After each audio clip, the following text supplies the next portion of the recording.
అధిక బరువు అనేక సమస్యలకు కారణం. సాహితీ యోగా ఆన్లైన్ క్లాసులో జాయిన్ అవ్వండి. Hi sir.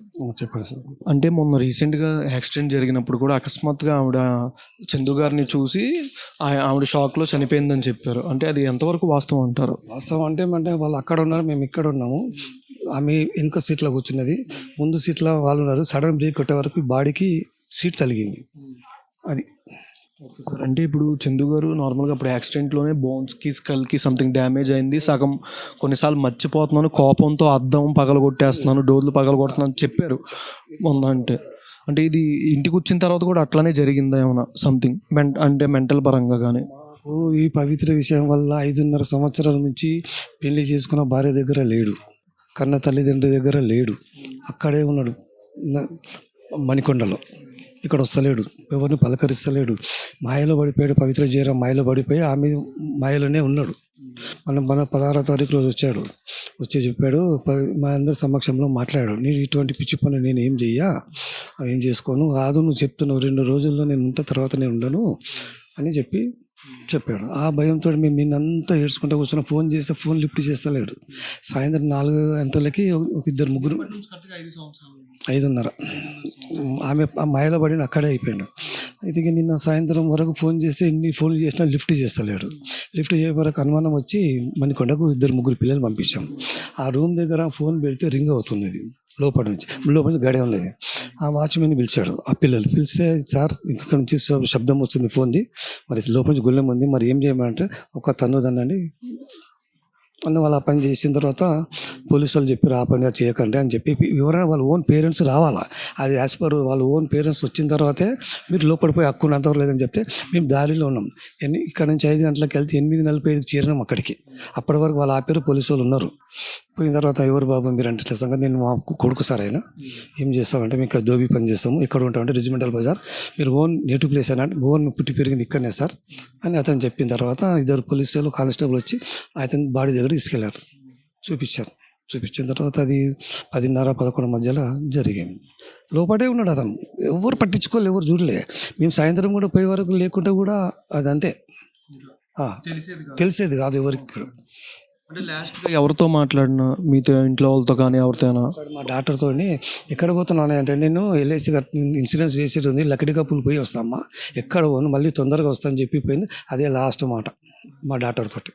అంటే బెంగళూరు నుంచి రాగానే అఫీషియల్గా అనౌన్స్మెంట్ కూడా వాళ్ళిద్దరు పవిత్ర జయరాం గారిది అండ్ చందు గారు అనౌన్స్మెంట్ చేస్తున్నారు. అఫీషియల్గా మీ ఇద్దరం హస్బెండ్ అండ్ వైఫ్ అని అనౌన్స్మెంట్ చేస్తున్నారు కదా, దీని మీద అంటే? వైఫ్ అంటే మాకు ఆ ద్వారా మాకు ఏం తెలియదు సార్. మేము ఒక పెళ్లి చేసిన ఒక్కరికి 10 మంది సమక్షంలో వాళ్ళు చేసుకునేది వాళ్ళకి తెలుసు, మాకు తెలియదు. మాకు చెప్పలేదు. వాళ్ళు గాలికి అంటున్నారు మేము చేసుకున్నాం ఇద్దరం పెళ్ళి, మేము పెళ్లి భార్య భర్తలు అంటున్నాం. మేము ఎట్లా నమ్ముతాం సార్? మేము చూసింది లేదు, అక్షంతలు వేసింది లేదు, మాకు చెప్పింది కూడా లేదు. మేము భార్య భర్తలమని ఫొటోస్లు పెడుతున్నారు, యూట్యూబ్లో పెడతా ఉన్నారు. అంటే ఇప్పుడు ఇంటికి తీసుకురావడం కానీ పవిత్ర జయరాం కానీ అట్లా జరిగిందా? అంటే ఏం లేదు సార్. మేము ఆమె ముఖం తెలియదు, ఆమె ప్లేస్ తెలియదు, మాకేం తెలియదు. తెలిసింది 5.5 years బ్యాక్. ఇక్కడ వెళ్ళిపోయిన తర్వాత మాకు మళ్ళీ రాలేదు. కట్టుకున్న పిల్లల దగ్గర కూడా రాలేదు, పిల్లల్ని కూడా చూడలేదు. ఒక పాప ఒక బాబు, 2 చిన్న పిల్లలు. ఇప్పుడు చేతి మీద 2021 టాటూ ఉంది, ఇద్దరి మీద ఉంది. అంటే ఏంటి ఆయిరే కలిసారా లేకపోతే ఏంటని? ఆ టైంలో కలిసారు. దానివల్ల కూడా ఫస్ట్ టైం కూడా గొడవ చేసింది. ఆ టాటూ ఎందుకు పెట్టుకున్నా, తీసేసినాకనే ఇంట్లోకి రావద్దు, నేను నా సచ్చినా బ్రతికినా నాకు ఆమె నువ్వు వద్దు, ఇది చెప్పడం జరిగింది సార్ రోడ్డు పైన. అంటే యాక్సిడెంట్ తర్వాత మీరు కలవడం జరిగిందా? కార్ యాక్సిడెంట్ తర్వాత జరిగిందంటే మొన్న 16వ తారీఖు జరిగింది సార్. 10 మంది సమక్షంలో కూర్చుండబెట్టి అడిగాము, వీటిలేదు మాట్లాడుతూ నిత్యం చేస్తున్నాను, నేను పిరుకున్నా, నేను అటువంటి పనులు ఏం చేయను, నేను మంచిగానే ఉంటున్నా, పిల్లల కోసం బ్రతుకుతా, నేను ఎందుకు చెప్తా అని అందరితో మాట తీసుకున్నాడు సార్. తీసుకున్న తర్వాత వెళ్ళిపోయిన తర్వాత నెక్స్ట్ డే. అంటే మీరు చిన్నప్పటి నుంచి చూస్తూ ఉంటారు మీ అబ్బాయి కాబట్టి, అంటే ఎట్లా ఉండేది అంటే మైండ్ సెట్ కానీ ఏదైనా నార్మల్గా ఏదైనా చేసే పనిలో కానీ? చేసే పనులు ఖచ్చితంగా 100% ఏ పని తలుచుకున్న ఆ పని ఖచ్చితంగా చేస్తాడు. ఫ్రెండ్ సర్కిల్లో కానీ ఇంటి పనిలో కానీ ఖచ్చితంగా చేస్తాడు. ఆ పని బ్యాలెన్స్ పెట్టాడు. ఇది పవిత్ర మా మైకంలో పడి మమ్మల్ని దూరం చేసుకున్నాడు, భార్య పిల్లల్ని దూరం చేసుకున్నాడు, ఎవరికి లేదు. అంటే మా పర్సన్ యొక్క ఇంటర్వ్యూలో కూడా చెప్పారు, రేపు May 19 రిలీజ్ అవుతుంది, పవిత్ర గారు చేసిన వైఫ్ అండ్ హస్బెండ్ స్క్రిప్ట్ 39 ఇది మహోత్సవాల్లో స్క్రిప్ట్ ఒకటి చేశారు, అది రిలీజ్ అవుద్ది, ఇది ఒక హ్యాపీనెస్ ఇచ్చి వెళ్ళిపోయింది నాకు. ఉంగరం కూడా ఇలా తనకు జిమ్ చేస్తూ డైట్ అయితే అది కూడా చెప్పారు. అంటే అని చెప్పాను అటువంటి విషయాలు ఎందుకు చేసుకుంటావు, నువ్వు హెల్త్గా ఉన్నావు కదా, బాడీ బాగుంది కదా, జిమ్ చేసుకో, కానీ ఇటువంటి లెక్కలు ఎందుకు అంటే 100 మంది సమక్షంలో నువ్వు ఫస్ట్ మ్యారేజ్ కూడా లవ్ మ్యారేజ్ చేశారు, ఫస్ట్ది కూడా. ఇప్పుడు ఇది కూడా ఇట్లనే, అక్కడ వాళ్ళని అనాథాలను చేస్తావు, ఇక్కడ వీళ్ళని అనాథాలు చేస్తావు. ఎందుకు సార్ బ్రతుకు బతకడము? ఇక్కడ పారిపోయి ఇక్కడ ఉండి మంచిగా ఉండు కదా సార్. అంటే ఏ సంవత్సరం మ్యారేజ్ జరిగింది చందు గారు? 2015 నవంబర్ 29th. అంటే 5 years దాకా ఇంట్లో ఉండి తర్వాత 5 years నుంచి బయట. మీ సీరియల్ 3 సీరియల్ స్టార్ట్ అయింది, దాంట్లో నుంచి జంప్ అయిపోయింది. ఇంటికి రావడం బంద్, అయ్యమ్మ వద్దు, కట్టుకున్న పిల్లలు వద్దు, అక్కడి నుంచి ఇక రావడం లేదు, ఇక పిల్లల్ని చూడడం లేదు. ఆయన బతుకుతున్నాడు, ఏమన్నా కానీ మీరు నాకు అదే కావాలి, నాకు అదే దేవత. అంటే లైఫ్ అని కూడా చెప్పారు కదా పవిత్ర జయరామ్. ఆమెనే నాకు లైఫ్, నువ్వు నాకు వేస్ట్ ఉన్నావు, నాకు వద్దు, నాకు ఆమెనే లైఫ్ అలా చెప్పాడు. అంటే ఈ యాక్సిడెంట్ తర్వాత నార్మల్గా ఇంటికి రావడం అనేది జరగల. అప్పటి రెండు నేను ఎందుకంటే ఒకటి డీల్ ఉంది, ఒకటి హౌస్ రెంట్ డీల్ ఉంది. ఆ డీల్ చేసిన దాంట్లో డబ్బులు రావాలి కదా, ఆ డబ్బులు వీని ఆస్తి రావాలంటే వచ్చింది.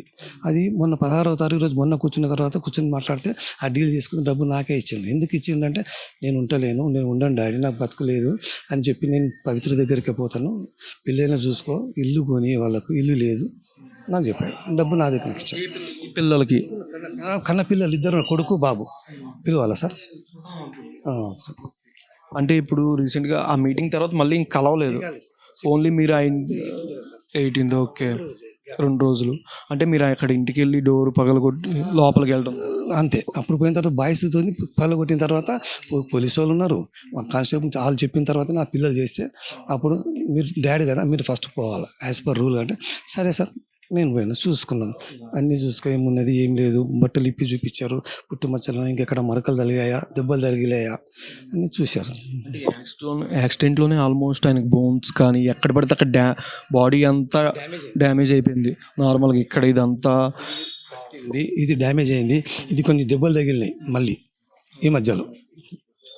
ఎందుకంటే ఈ 5 yearsలో ఎప్పుడు ఇంటికి రాలేదు సార్. అంటే ఎప్పుడైనా మాట్లాడడానికి కానీ పిల్లల్ని చూడడానికి కానీ ఎవరిని పట్టించుకోలేదు అంతే. ఏంటంటే పిల్లలకి భార్యకి 30,000 ఎవ్రీ మంత్ వాళ్ళ ఖర్చులకు మాత్రం పంపించేవాడు ఫోన్పేలో, అదొకటి గ్యారంటీ. 30,000 ఇస్తాడు ఎవ్రీ మంత్, పిల్లల ఖర్చు, ఇంటి రెంట్, ఫుడ్ ఖర్చు. అంటే మీరు నాన్నగారు కదా, మీరేం అనలేదు ఆ 5 years రాకపోయేసరికి? నాకు చెప్పడానికి నా పెళ్ళాం, నేను ఇష్టం, నేను వస్తారా, మీరు నాకు అన్నం పెడుతురా, మీరు నాకు పెడుతుర్రా, మీకు 10 పైసలు ఇవ్వడు, నెలకు మస్తు సంపాదిస్తారు. ఇది ఇంతకుముందుకు ఈ శిల్ప అనే ఆమె కూడా జీకే మేనేజర్, ఆమె డబ్బులు మస్తు సంపాదిస్తారు. మాకు ఒక టిఫిన్ పెట్టారు, ఒక 10 పైసలు ఖర్చుకి ఇవ్వరు. అలాంటప్పుడు మేమేం చేస్తాం సార్? సీరియల్ ఆర్టిస్టులు ఎవరైనా మీకు హెల్ప్ చేయడం కానీ వచ్చి రావడం కానీ జరిగిందా? రాలేదు సార్, ఇంతవరకు అయితే రాలేదు. ఇవాళ ఇంకా బాడీ వస్తే చెప్పలేము సార్, బాడీ వస్తే రావచ్చు, ఇట్లా మీలాగానే రావచ్చు. రాత్రి ఇట్లనే చేసారు, మాకు ఆడికి వచ్చారు ఇలాగే రాధమ్మ సీరియల్ 3 సీరియల్ వాళ్ళు వచ్చారు. మేము ఇక్కడ ప్రొడ్యూసర్ డైరెక్టర్ అన్నారు సార్, ఇప్పుడు మేము ట్రెడిషన్లో ఉన్నాము, మాకు టెన్షన్ ఉంది, మాకు బాగాలేదు, ఇప్పుడు రేపు మాట్లాడతాం సార్ అని చెప్పి తప్పించుకొని మేము 2:30 అయింది ఉస్మానియాలో, అక్కడి నుంచి వచ్చేసిన సార్, వచ్చేసి ఇక్కడే ఉన్నాయి, ఎక్కడ పోలే. సుమన్ టీవీలో మీ పర్సనల్ అండ్ బిజినెస్ ప్రమోషన్స్ కోసం కింది నెంబర్కి కాంటాక్ట్ చేయండి.